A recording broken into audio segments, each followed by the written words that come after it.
Warning, this content may be upsetting or disturbing to some audiences. A bunch of rich people on a forum discussing the best ways to abduct children. People who have been on the deep web, what's the scariest thing you've found? I used to take pictures of drugs for a local Silk Road dealer.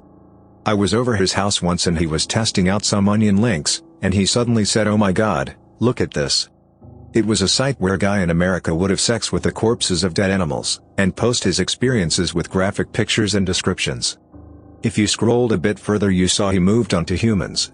I walked away from the computer pretty quickly. A hitman site.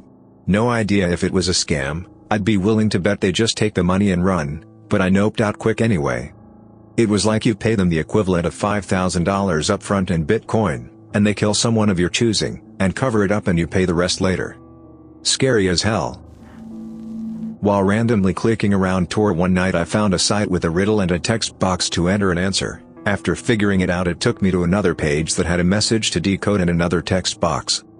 Basically every page was a puzzle and got harder every time. I was 15 and not very smart with those kinds of things, so I found a forum where other people had discovered the site and were talking about it. Apparently on the final page it just displayed a date and a quote from Alice in Wonderland. I believe it was just a site made to be some sort of entertainment for very experienced decoders and programmers, but there was speculation that it was a hacker recruiting site, similar to Cicada 3301. Either way, it creeped me out a lot. I got really curious one weekend and set out to see what's been being kept from me. It's both full of interesting and dark things, but it's mostly stuff I don't want to be a part of. Some things I had ran across or found sites for were drugs, weapons and counterfeit money deliveries. A hitman who only took cryptocurrencies and would only do adults. I didn't see prices, but he said it could take around a month for him to find and execute in a safe way for him. He said he'd prefer you don't do people you know though. But like, what's the point then? There was quite a bit about if you really want him to do a kid it's gotta be for a specific reason and usually you'd have to pay for the parent as well. But the gist seemed to be like, I don't want to, but if you need it, give me a ton of money. A credit card swapping website, and a credit card buying website.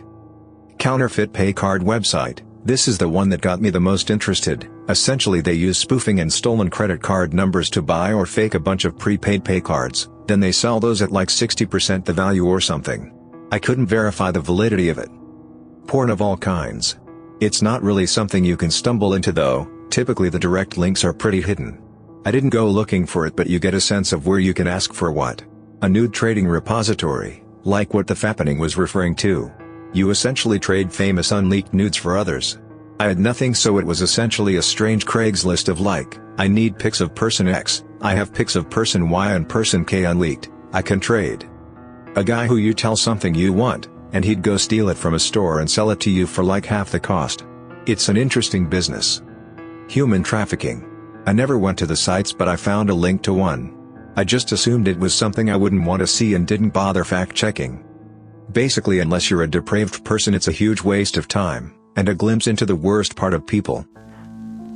Someone showed me this website that was like a stream feed aggregation on these pages, and there were hundreds of pages and each page had probably 50 streams on it. They were all feeds from do-it-yourself security cameras that people have in their homes that back up to the cloud. So crazy to see. These people probably have no idea. I remember a long time ago there was a guy online that was trying to buy large quantities of bed bugs. When questioned why he wanted them, he basically said that he wanted to try to breed them to be resistant to normal methods of killing them, while simultaneously breeding in a weakness that only he knew. This way he could release them in people's houses and then force them to pay him to get rid of the bed bugs, since no one else would be able to kill them. My own password. Found a chan that had a link to a website that when you put in an email address, it would show you the password in plain text if that email address had been pwned. Typed in one of my old, now closed, emails, and there it was. Just a blank page with my email address and password on it, sitting right there for anybody to find. The scariest thing I saw was stolen credit cards or other identity theft items. Stuff that made it very easy to assume another person's identity. Things like child porn, torture videos, etc. are generally either fake stories or so hidden away that you wouldn't just accidentally stumble upon it. There are lots of easily available drugs, logins to websites, guns and weapons, though I'm confident most of those are honeypots. Back in 2015 with the Charleston shooting, there were many news reports on Dylan Roof's white supremacist website and the pictures that he posted. Being oddly curious, I decided to check it out. Since the website was already taken down in wake of the incident, I had to use Wayback Machine. However, all of the caches of the website lead to a photo of an unconscious man lying on the floor with blood spilling out of his head. I found none of the pictures shown in the news reports. One of the more interesting ones that I actually wanted to try was a forum dedicated to sharing insider trading tips. This way you could make investments that wouldn't be obvious insider trading because you wouldn't be linked to the company involved.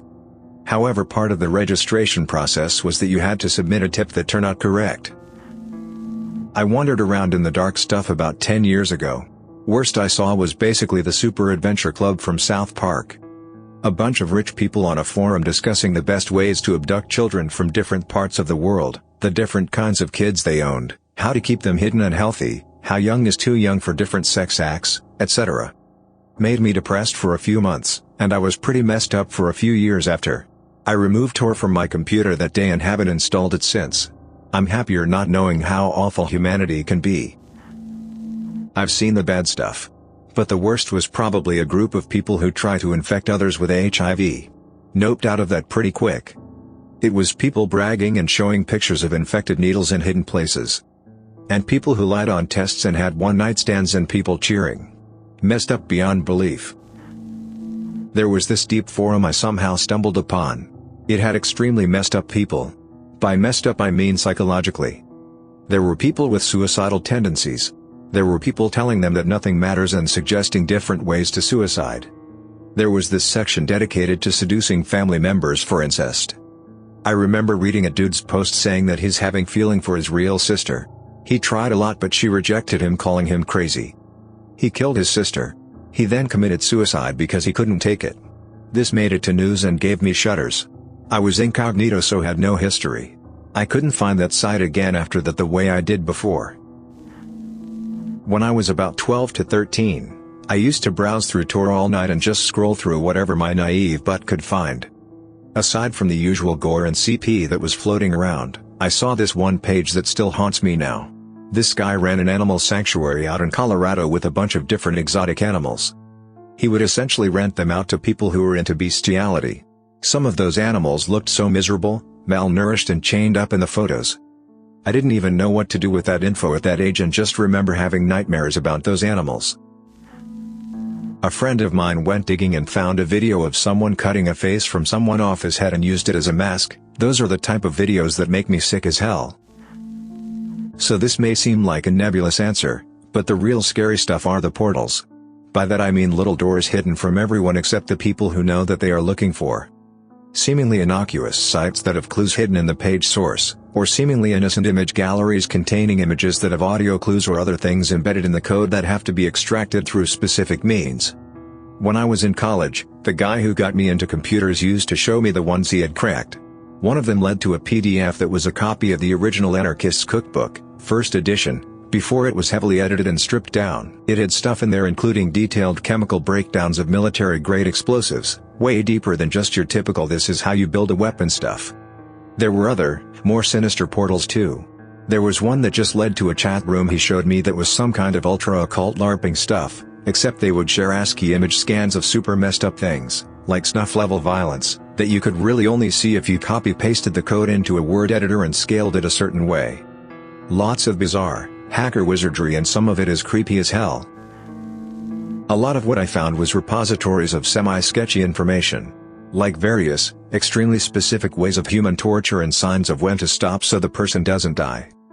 Extremely detailed lists of materials to buy to create bombs and how to wire them up for remote, cell phone, detonation, and just odd sexual books.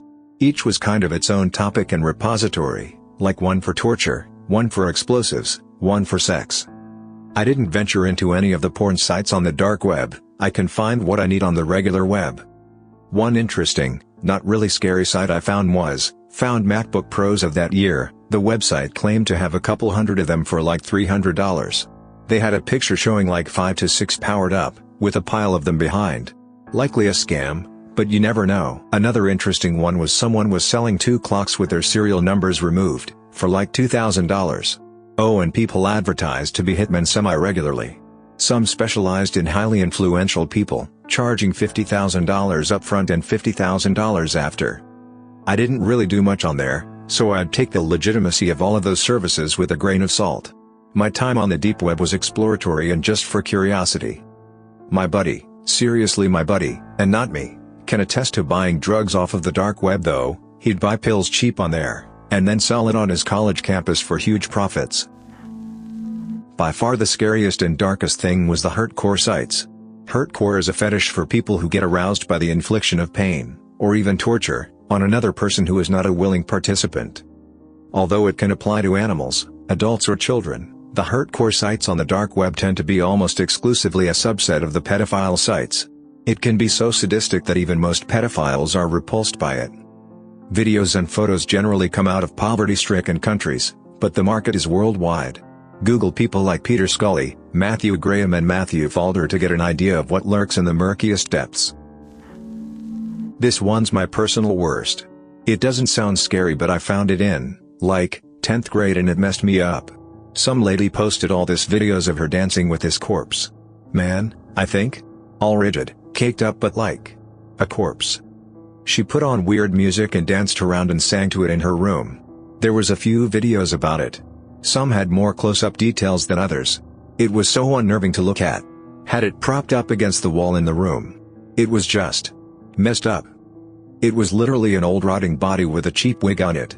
The lighting was low and shaky and whatnot, but it wasn't a proper horror video because it had like 5 views and got taken down about a year later. All the other videos on her channel were her. There were some weird symbols around her messy room, but nothing decipherable like a pentagram or anything right off the bat edgy. Just weird. Her singing creeped me the hell out. It wasn't intentionally creepy, like, not a slowed down nursery rhyme or anything. It was bouncy and fun but just so weird. Was some kinda love song to the corpse. She had several videos of her and him, dancing in different places of her house. Was a normal looking low-income American style house. Weird as hell. I don't know. It just stood out to me for being creepy but genuine. God, this was like over 8 years ago. Downloaded Tor out of curiosity to surf the dark web. After entering and scrolling through the initial pages for drugs, legit US passports or at least they claimed, Silk Road, I got to a page that was like a crowdfunding website, except it's for hitmen. It seemed like people can post names of individuals they want to put a hit on, then crowdfunding begins. Once it reaches a certain amount, I remember it was $60K, but my memory is hazy. Then a timer would appear underneath that person's page, which I assume was the time allotted for the hitman to do his job. The names are sorted from top to bottom by order of which individual's funding page is closest to their goal. Thanks for listening to Radio TTS. Hit the subscribe button for more creepy videos. Remember, the world has its very dark corners, and humans are capable of doing evil things. The best way to deal with these things is to stay away from those websites and any kind of criminal activity, whether online or in real life.